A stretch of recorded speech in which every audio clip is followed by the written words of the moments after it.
Okay, we are at 3:18. I will take back over the chair duties at this time. So let's see where we are. Okay, we are to Deputy Superintendent Angie Stallings. We are on 16.1. We're going to talk about waivers, board rule waivers. So Angie, Deputy Superintendent Stallings, we'll turn it over to you. Great. Thank you, Chair Belknap. Angie Stallings, Deputy Superintendent of Policy. And as Vice Chair Belknap mentioned, we're going to be discussing two rule waivers today. The first one is a waiver of R277496, which is a waiver of the fidelity requirements for the early intervention software program. So in board rule, actually in statute, it talks about the state board withholding licenses in a year after an LEA does not meet the fidelity requirements or the minimum dosage requirements for students to be participating in these programs if after 2 years they don't meet those fidelity requirements.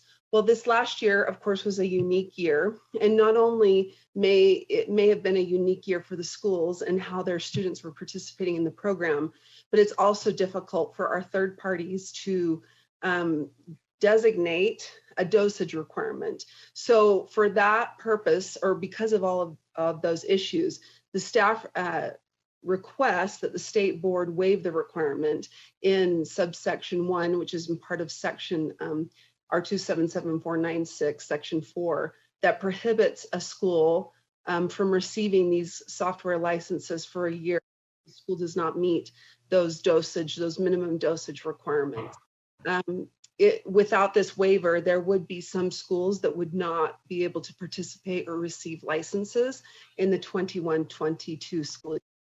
If you have any questions, Melanie Durfee is also available to answer, and I am as well. Thank you, Angie. Thanks for the clarity. Do we have any questions on this? If not, I'll be seeking a motion. All right, I'll give that motion. Thank you.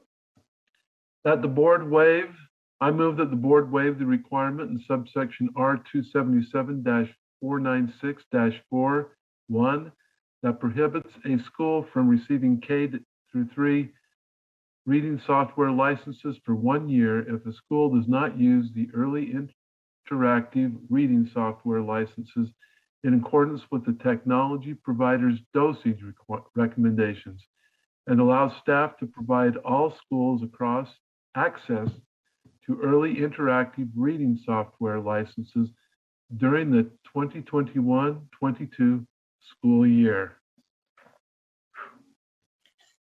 Have a second? Second. I'm not sure who was first. Maybe Board Member Norton. Okay, do we have any questions? Board Member Cannon?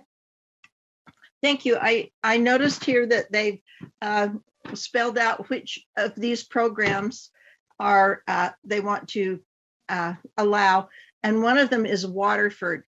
Is Waterford there used synonymously with the Upstart program, or is this a different program? Angie, do you have a response to that, please?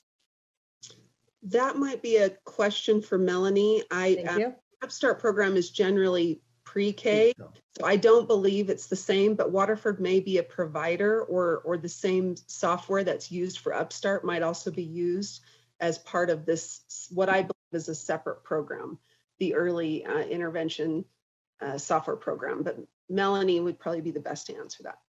Melanie, are you available, please?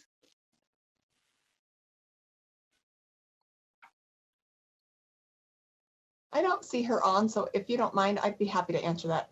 Vice Chair. That would be acceptable, Dr. Thronson. Thank you. So Waterford is the K-3 product, where Upstart is the preschool product. So they are two separate platforms, but software. Thank you very much. Okay, thank you so much. Seeing no other hands, the motion before the board is that the board waive the requirement in subsection R277-493-41 that prohibits a school from receiving K-3 reading software licenses for 1 year if a school does not use the early interactive reading software licenses in accordance with the technology provider's dosage recommendations and allow staff to provide all schools access to early interactive reading software licenses during the 21-22 school year. Please vote.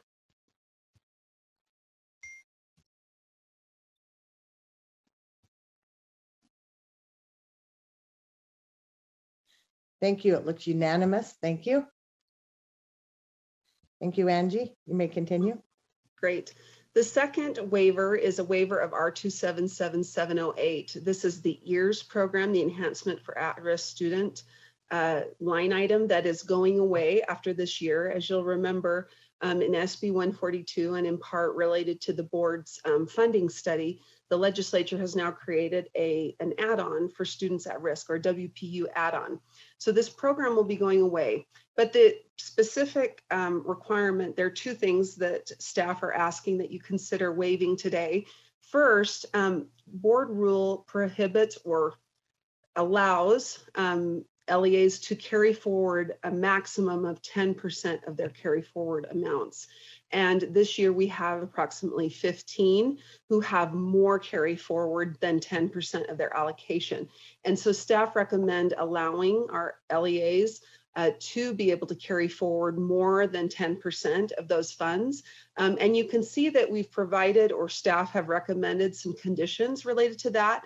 And the reason we're attaching that to the rule waiver versus putting it into a board rule is that technically this program is done or being repealed as of June 30th, 2021. So another option would have been for staff to just simply sweep all of those funds or require the funds to be returned to the state. But staff felt it would be more appropriate to give LEAs another year opportunity to use those funds before what will likely happen at the end of the next fiscal year, June 30th of 2022.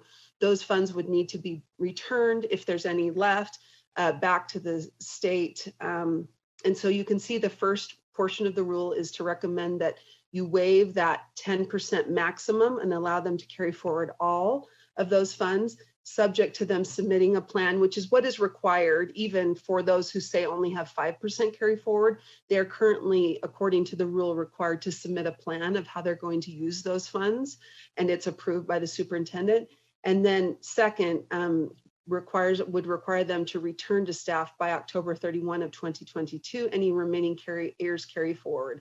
The second item there, you can see normally the application or the plan for how LEAs are going to use those carry forward funds are submitted into the grants management system along with their application for new funds. Because this program is going away, there is no application for new funds. There are no new funds being distributed to LEAs because it's now an add-on, which is distributed a little differently than a line item such as EARS. So staff again requests that this requirement and rule that requires their spend plan for carry forward to be submitted or uploaded into the grants management system be waived, only because we will not have an application for the 21-22 school year because the program has gone away. So that's the background. I also have Marilee Wendell, who's available if there are questions. And you probably also saw that there's some more information and backup about the 15 schools. Yep. Thank you so much, Deputy Superintendent Stelling. Board Member Earl. My question has to do with the fact that this is at-risk funding, and some of these districts, this is a considerable amount of at-risk funding that didn't get spent. Was there specific reasons, or was it COVID related? I'm just trying to figure out how. It's hard for me to, I guess, understand this, but I'm sure there's good reasons. Is there somewhere those are written down or explained? Thank you, Board Member Earl. I'm just wondering if Marilee has the response to that. Yes, a lot of them, they have issued a plan to us on how they've spent this money. Sorry, this is Marilee Wendell. I am the fiscal monitor for the Enhancement for At-Risk program. They have given us some reasons, but a lot of it was due to COVID when they're spending some of it. I just don't think they could get all of it expended by the end of the time period with all the close downs. Thank you, Marilee. Board Member Earl, did you have a follow-up? Yeah, just with the add-on funding. So I guess there's a plan moving forward, or however they're going to go about doing that. I don't know. I guess there's so much money in the system now. I'm trying to figure out how this all works. They've got the add-on, we've got additional funding coming from the federal government.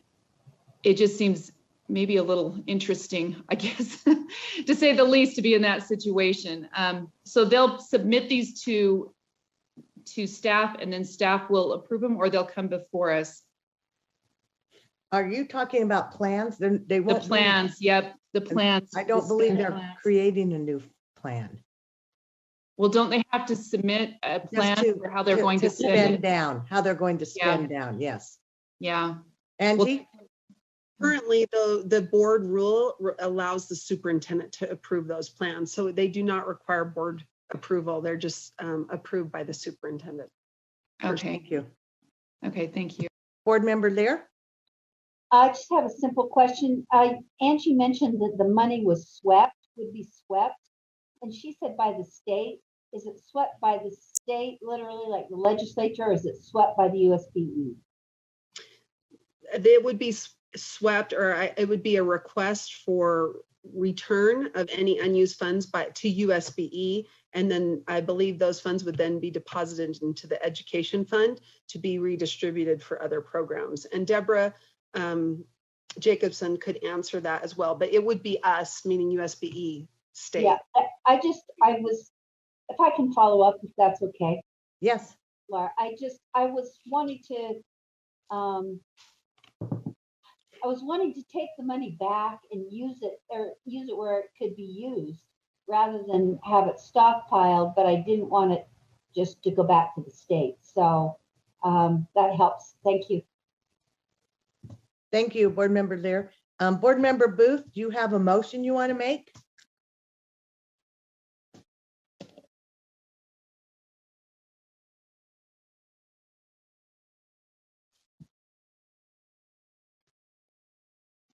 Board Member Booth? No, I don't believe so. Oh, well, I was hoping you'd make it.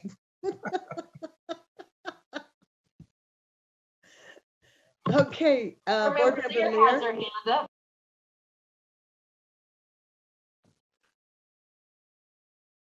I know you're talking, but you're on mute. No, asked and answered. Sorry. Okay, I'm seeking a motion, please. Board I'll do Member it. Hutchins. I'll do it. Board Member Hutchins has her hand up. Oh, good. Okay. I move that the board waives the 10% maximum enhancement for at-risk students carry forward amount described in subsection R277-708-45A for an LEA if the LEA submits a plan to staff by July 31st, 2021 on how the LEA plans to spend down all the LEA's years carry forward funds by June 30th, 2022, and returns to staff by October 31st, 2022, any remaining years carry forward funds not spent by June 30th, 2022, and for an LEA's 2020 to 21 closing years balances waives the requirement in R2770845C for an LEA to submit the LEA's detailed spend plan and revised budget through the board's grant management system. Second, Hart. Thank you. Second by Board Member Hart and Board Member Straight, I believe. So the Member Hutchins, would you like to comment on this? I think I said enough. Okay, your hand was still up. So, all right. So the motion before the board is that the board waives the 10% max. The motion is that the board waives the 10% maximum enhancement for at-risk students carry forward amount described in subsection R277708-45A for an LEA if the LEA A submits a plan to staff by July 31st, 2020 on how the LEA plans to spend down all the LEA's years carry forward funds by June 30th, 2022, and B, returns to staff by October 31st, 2022, any remaining years carry forward funds not spent by June 30th, 2022, and Number two, for an LEA's 2021 closing years balance waives the requirement in R277708-4 5C for an LEA to submit the LEA's detailed spend plan and revised budget through the board's grant management system. Please vote.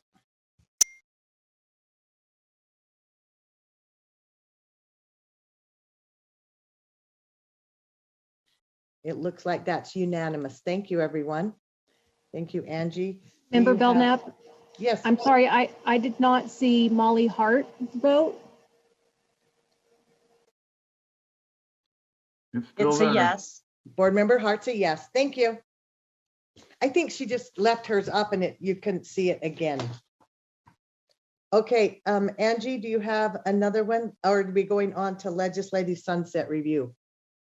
Yes, legislative sunset review. Okay, number 17, we're going to legislative sunset recommendations. Deputy Superintendent Stallings, please. Yes, thank you.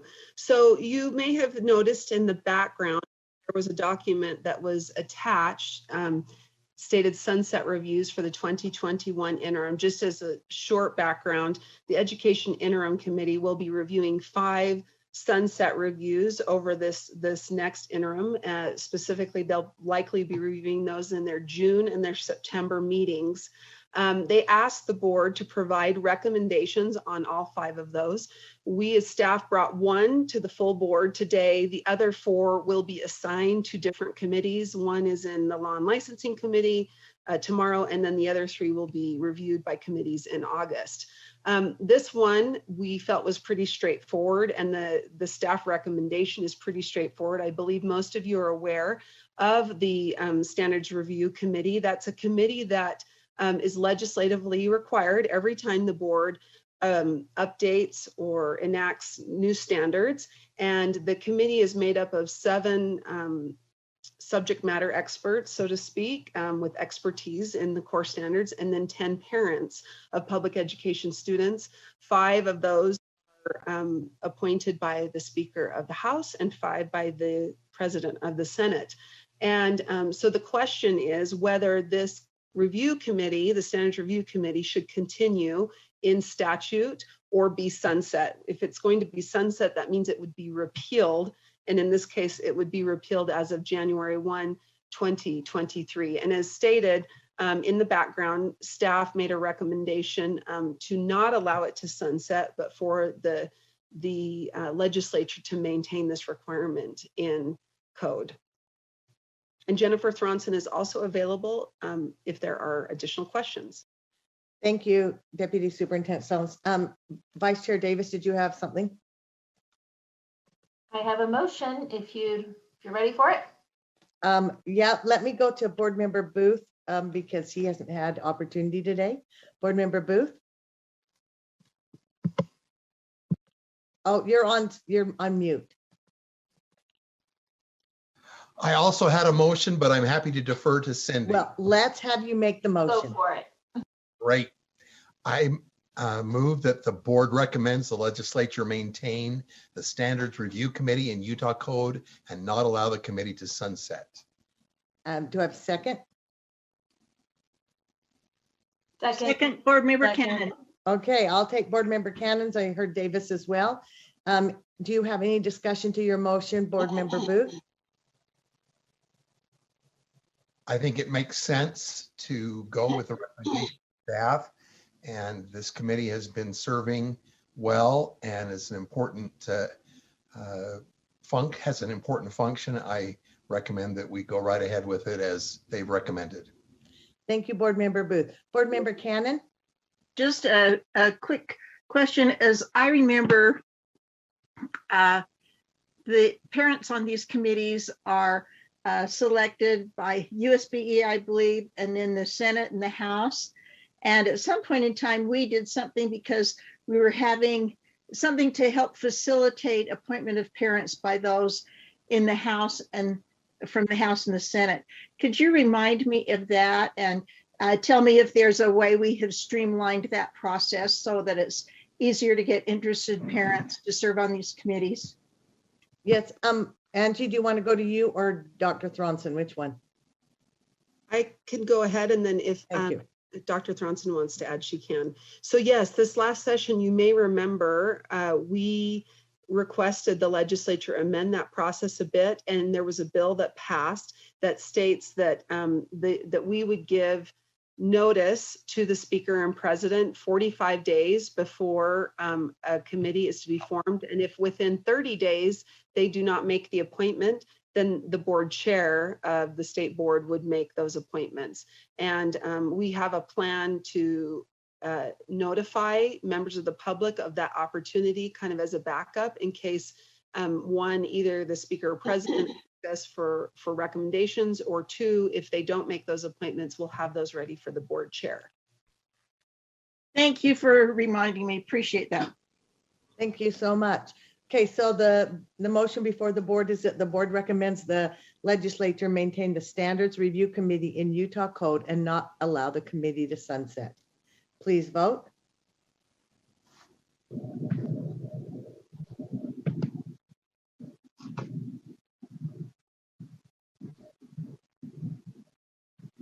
Thank you. I see that voting is unanimous.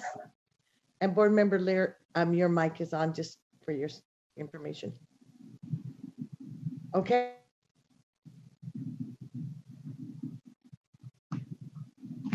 You're muted, Chair. Well, I'm just thinking here, trying to think out loud. So, but thank you. Okay, Angie, I think that's all you have for us today, yes? That is correct. Thank you. Thank you so much. I just wanted to remind board members that you do have opportunity if there's things that you want to work with the legislature on, that you can work with leadership and also Angie, and they would be brought back to the full board for discussion. So that door is open.